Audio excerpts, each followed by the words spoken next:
Hi, I'm Bill DeYoung. This is the Catalyst Sessions from the beautiful downtown offices of the St. Pete Catalyst. High above downtown St. Petersburg, I can see the still not yet finished Museum of the American Arts and Crafts movement from my window. And if I look really hard, I can see the water. And guess what? It's not raining. So it's very, very nice out there. Thanks for joining us today. My guest is Stephanie Gularte. You can see her there. She's right there, waving, beautiful as always. And Stephanie, of course, is the CEO and the producing artistic director of American Stage Theater, which has some exciting news that was kind of announced Friday. That was it. That was a really interesting hour of virtual entertainment.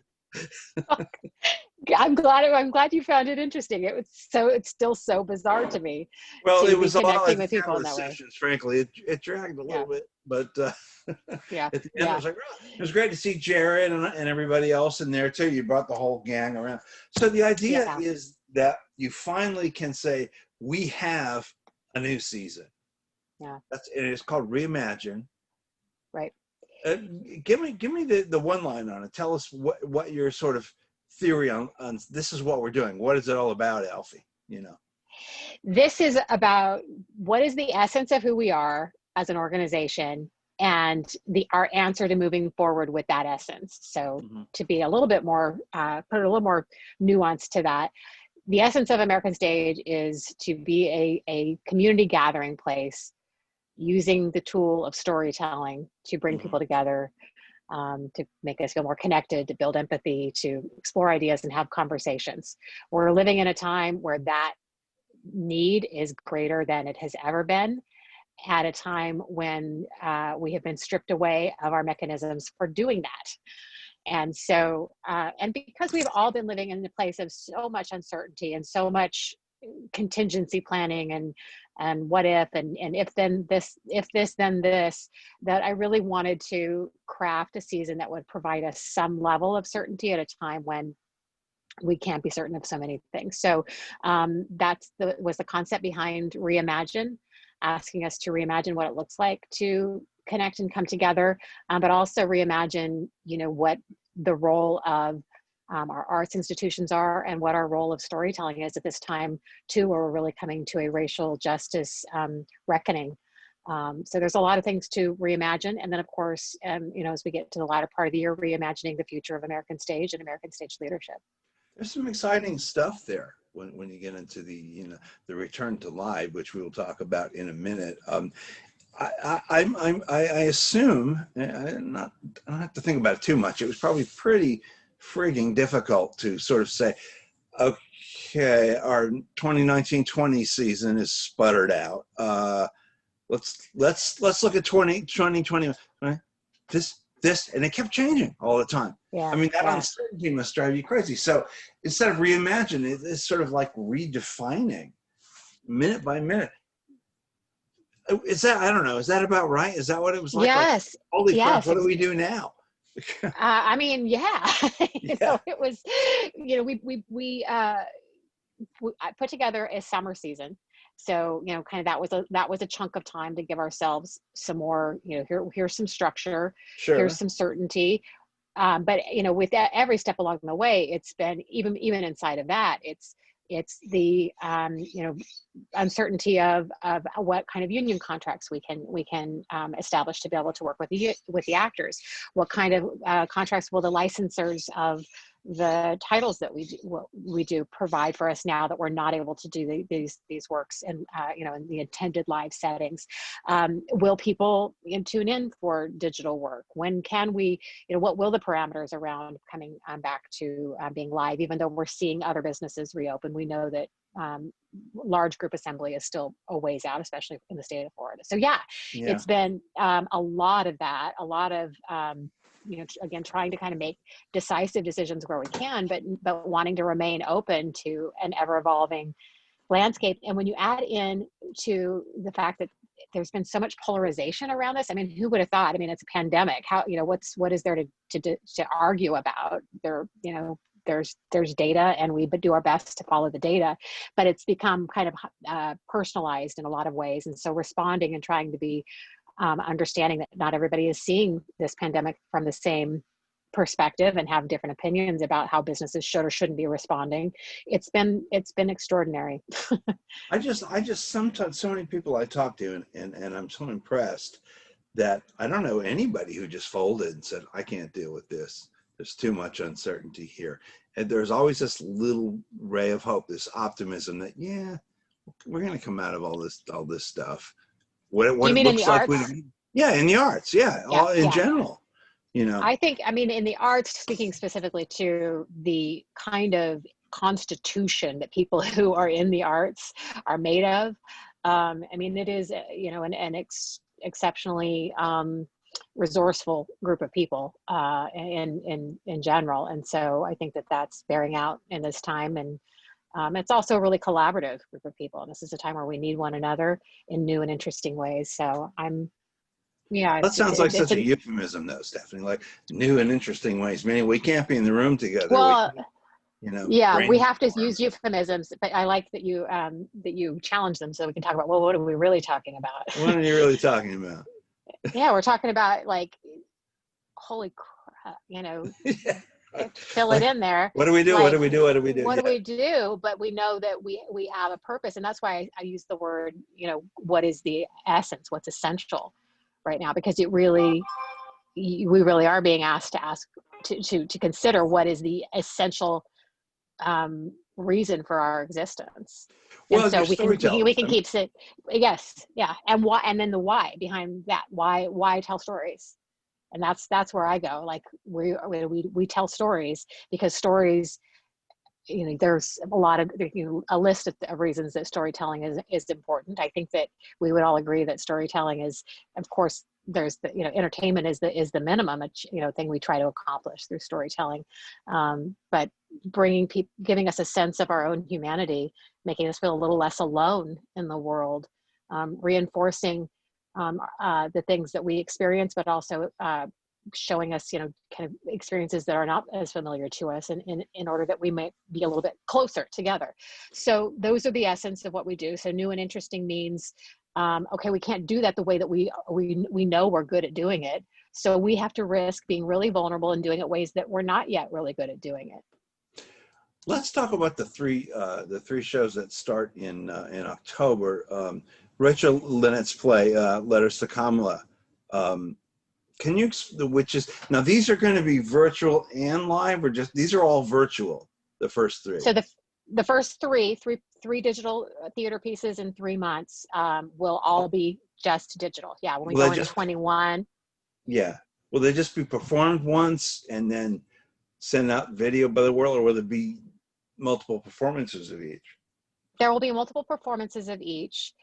We'll continue to evolve with each of them as the pandemic evolves, and as therefore the meaning that, you know, where we may start off with performers in their own spaces. We may end up being able to bring a performer into a space to perform, you know, as things continue to evolve with the pandemic, and therefore evolve with our union negotiations and what, you know, our safety measures that we're able to provide for the performers. That'll continue to evolve. So we kind of have a couple of different ways as we work with the playwrights, the way the digital works can be presented, but they will be presented more than once, several live performances, and then following up with some recorded performances. Well, I was the Katharine Hepburn thing I didn't see as essentially, it's great, and Janice is great. I mean, that's not what I'm saying, but Letters to Kamala, and then Nosotros la Gente, which is Jerry Montoya's work. You know, there's something political and very American about both of these things. And you were talking about a purpose in putting this season together.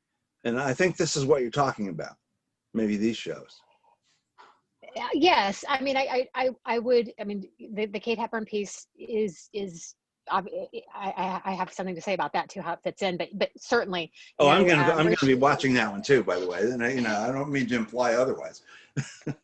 I think that they you know, Rachel Linette and Jerry Montoya are both playwrights that either we as a company or me personally have had a relationship with. So these are kind of organically developed opportunities.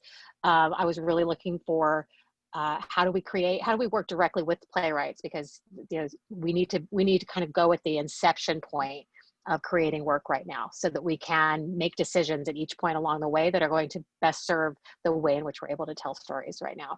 And so when you have that opportunity to do that, one of the things that can be harder sometimes in the theater is to be really responsive to the very moment, because the very nature of the development process can take some time. Oh, But yeah. because of the way these are being developed, we are able to speak so much to this very moment. That was really important to me, that we not shy away from that there are the stories that have particular meaning right now are what we have an opportunity to create in an interesting and new way.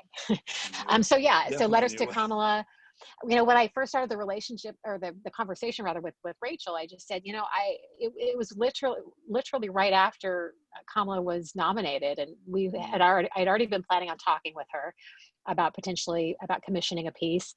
Kamala had just been nominated, and I said, what would you like to write about it? Just this moment feels like there's something we need to, this is an opportunity to speak to this particular moment. What do you think? And she immediately had a concept, and it just started flowing from there. And then similar with Jerry, I've known Jerry for a long time, and he has a personal, family story about what it is to be really, to be so connected to being an American as a Mexican American. Yeah. And he has told me his family stories over our friendship, and so I just asked him, what story do you think really resonates with you? What's coming up for you right now? And he did some thinking about it. And so these stories are, it's really pretty cool, actually, to be able to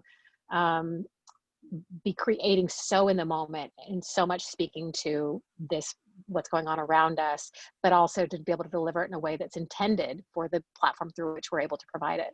That just feels very like a basic tenet of theater, maybe in the early days, was sort of like the town crier aspect of it, political, satire and things like that. Yeah. Even though this isn't satire, but it just seems so immediate, like a messaging methodology. Yes, I mean, there's, Yeah.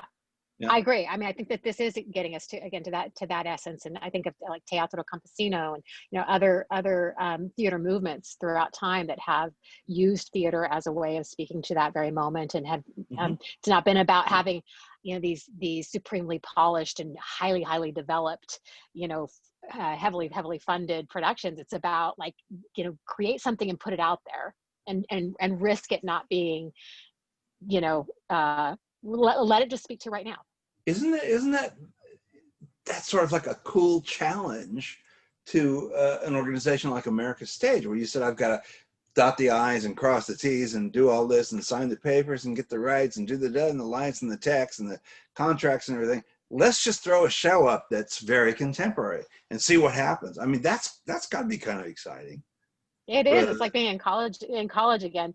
I mean, it does come with, because you start off, with studying this art form, thinking about risk and about, you're not thinking about all of the different other components that you end up kind of getting piled on as you start to really think about the business of doing this work. So it's freeing. It's also, frankly, it is still scary too, because we do still have, keeping the organization strong and sturdy, and maintaining an audience that will be excited to come back in our doors when we reopen them. So there is risk bills involved. to pay. There's still bills to pay, absolutely. But that's why we're asking, not just that we're reimagining, but we're asking the community to reimagine with us and come along on that journey with us, and to take the trust that we've built, over the years, and invest that in where we're going now. There are, strange as it may sound, silver linings in all of this, and I'm finding this to be more and more. And I talked with Eric Davis the other day, and it's like, well, we found ways to do what we do, and that's exactly what you're saying. Maybe a muscle you wouldn't have worked otherwise. So maybe let's talk about the people downstairs. Finally, I saw one of the previews. Funny show, moving show that's coming back in is it January, I think? Late January, yes. Okay, yes. and that is going to be live, but also streamed. I want to be sure I get the concept correct. Yeah, so we're calling it our hybrid series. Yeah. So when we get into 2021, we have 4 main stage productions that we have licensed to both perform live and to provide as video streaming. So I didn't want to choose anything.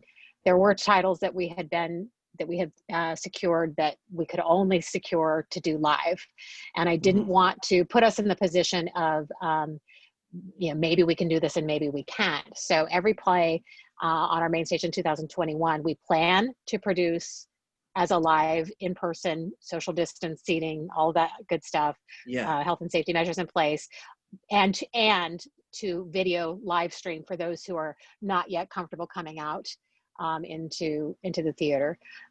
If we find that we're in a place that we still are not able to have people into the space yet, we still have that live streaming component. What will that look like? We'll let you know a little bit more about that as we get closer, because that could look something like the actors are still on stage performing it, and we have a 3 video camera system, but no audience members in the theater, or it could be something a little bit removed from that if we need to keep the actors at more of a distance from one another too. Isn't that little thrill balance kind of cool for actors though? Like, I don't really know what the audience is gonna. I don't really know. Let's go out there and do it. Like, it's like that standing on the precipice thing that feeds actors. Like the unknown. It's not every show's not gonna be exactly the same no matter what happens. Right. Yeah, I think you're right. I think, this whole scenario of what's happening to the performing arts is reminding us how much, sounds obvious, but how much the artists are the center of what we do. Because, we have to, as theater producers, my job is to come up with a container around which we can put content out there. What does that framework look like, both financially and structurally? But the artists they are game, and we're leaning heavily into their own resilience and their flexibility and malleability inside of all of this. And we couldn't obviously do it without that. Saschaman with the Waldorf. Is this a one-person show? It is. Terry Teachout, who is a critic for the Wall Street Journal, but also has heavily researched Louis Armstrong and written about him extensively, wrote a play that is from the perspective of Louis Armstrong, but the actor who plays Louis Armstrong also plays Miles Davis and Joe Glasser, who was Louis Armstrong's white manager. And it's a really compelling kind of tour de force one-hander that you feel you watch it and you feel like it's had more than one actor in it, because it just it's so full and the storytelling is so those are great. Dynamic. So and that one is I've had my eyes on that one for a while, and this is a great time to do it, obviously, because for the performance side, the social distancing for the actor won't be an issue. So our ability to present that in February and March, I think will be high, and hopefully live, but certainly live streaming if not. And I think too, it's just a cool story for this moment, the celebration of music, of what a true artistic genius is, but also how the politics of race can get involved in the arts, and we're dealing with that in our industry very profoundly right now. So I think it's a supremely entertaining piece, but also has a lot to say to remind us of the relationship between art and commerce and politics and all of it. Well, obviously there are other shows in the season, but I did want to talk about Footloose, which come hell or high water, that's going up in Demon Slayer Park. Right. I cry a little bit inside every time I hear any of the songs play on the radio. It just is like I still cry a little bit when Mamma Mia songs come on too, just because that was such a fun experience. But yeah, Footloose, we are back to our kind of traditional slot of mid-spring, April, May time period 2021, and we intend to have our gala Under the Stars, and of course outdoor with crowds. We can do a lot more with the social distancing. We'll of course be looking to what are the health and safety measures for the performers that will be relevant at that time when we get closer. I mean, can you see having the audience spaced out too if it comes to that, or outdoors does not matter as much, right? Yeah, I mean, as we know at this point, making predictions and making concrete plans would be a little bit foolish, but we've been working on our health and safety protocols since March, and they keep evolving as we keep getting more data. There's a lot of good research being done out there, and we're also able to, I think we're going to be able to benefit from watching some other organizations, arts and otherwise, make attempts at different things and do a little trial and error and learn from others as we move further into our season. Well, I just always have to keep adding this, who knows, everything could be coming up roses by then. And let's be optimistic. Are you going to direct it? I am not sure yet. I'm not fully committing to that yet. But I'll have an announcement on that in the next couple of months. Retinitis pigmentosa. Is that what it's called? Yeah. We can just call it RP. Yeah, RP. Son of a bitch. I think, Stephanie, that a lesser person than yourself wouldn't have been able to do what you've done in the last 6 months, because you've known about this for quite a while, haven't you? It was February. Mm-hmm. Yeah. And we've done several interviews. You've done lots of interviews. You've had a million Zoom meetings. But has this always been in the back of your mind? Like, or maybe in the front of your mind, like, you know what, I'm talking, but ... It's a lot. It's been in the back of my mind a lot, sometimes in the forefront of my mind. But I think, if it had been any other time, I probably would have managed it a little differently. But because it just happened that an international pandemic landed, right as the diagnosis occurred, that my attention was so needed around dealing with our response as an organization, that I think that I kept kind of pushing it, to the back. But eventually you were going to have to start talking about it and tell the board. Yeah. I think I thought initially, when, as many of us did when the pandemic first started to impact us all, I thought, well, let me see us through this. And, come summertime or come, a couple of months from now, and it just, as things, as the reality for all of us really sunk in, that this is we're going to be dealing with this for a very long time. That's when I started to have to also deal with my personal situation. I know you don't like to talk about it, and thank you for letting me rudely ask just a few things here. And you did make me promise I wouldn't make the whole show about this. Thank you. What I've read, I read a little bit about RP, and I know you probably read miles and miles and miles about RP, but is the prognosis always that bleak? So here's what I'll say that I have learned is that blindness is a spectrum. It is not, when we think of, for many people, and I did certainly up until February 2020, I thought, you're blind or you see. And I don't know if I consciously thought of it that simply, but it's blindness is a spectrum, and there's low vision, and a lot of people with RP don't go fully blind, or don't go fully blind until they're well into their final years. But the likelihood of loss of vision to the point of mobility and just a lot of the things that we take for granted, being able to engage in, are significantly compromised for most people who are diagnosed with RP at some point in their life. So without going into more specifics than that, Sure. Based on where I am, it became clear to me that there will be considerations for me in the near future around mobility, and that I need to start preparing for now. So I'm hoping for the best, and I'm going to, I think that possibility of there being some continued technological advancements. Research is moving very quickly on this front. But I'm a planner, and that's Gee, what's no going to kidding. You are keep me going. Yeah. That's going to keep me going is I'm going to take some time to really figure out what does this next part of my life look like with or without vision.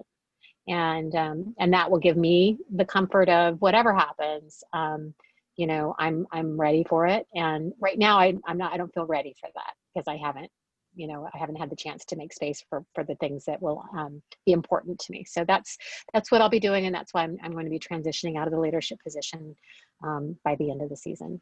Can you imagine, not too many more questions, I promise, staying in theater for as long as you possibly can, and maybe even longer? I mean, can you see that, or is it, I have to get out, I can't do this now? I mean, I'm not going to be able to do this. Do you look at it in absolutes like that? No, I don't. And I increasingly don't look at life in absolutes. I think that we have, many of us, I think, have grown up, in my generation, definitely, kind of thinking of our work as being, defining ourselves by our work, and our identity being very kind of finite. And I think that that's limiting. And I don't think that we necessarily need to think of, we see, I think it'll just be really interesting to see what happens coming on the other side of the pandemic and how people redefine their lives in general. And so theater is a part of me. And so whether it's writing or continuing to direct, for a period of time, I imagine that theater will continue to be a part of me my whole life. But it will look different. It may not be the thing that I depend on for my livelihood. So you're talking about maybe next summer. I mean, have you got a definite sort of departure date from American stage, or have you not worked that out that far? We'll have an announcement soon about the search for the new for my replacement. The board is working on that now, and the thing that I've committed to the board, and I'm committed to just to the community and to the staff, is that I'm not going to leave the organization in the lurch. And so but I've also let the board know that it's important that this process move forward. So there'll be more information soon on what the time frame looks like. Well, I'm not the first person to say it, but you've made immeasurable changes here that have all been for the better, and just amazing stuff that's been going on. And I'm not going to get sappy because I'll see you lots and lots before you leave. I hope. But as for right now, I think we've done our little time here. Thank you so much for being with me today. Thank you. Hey, I meant to say too, congratulations on your more than 100 Catalyst sessions. That's really pretty awesome. We're I'm glad up that you took a little vacation. I think you're like 107 or something now. It's my lucky number. Wow. Well, that's awesome. And thank you for what you're doing and keeping us connected by giving us all this platform to share what's going on with our organizations. And it's important. So appreciate it. And thank you is right back at you. I will see you again soon. And, pandemic be damned. I'll see you one of these days. Yeah. Check out Reimagine. It's going to be an exciting season. Lots of great conversations. When I do the recap of this show, I'll include the link to the season, and everybody can figure it all out. All right, Stephanie, take care, sweetie. All right. Thanks so much, Phil. All right, great. Bye. Bye, everyone.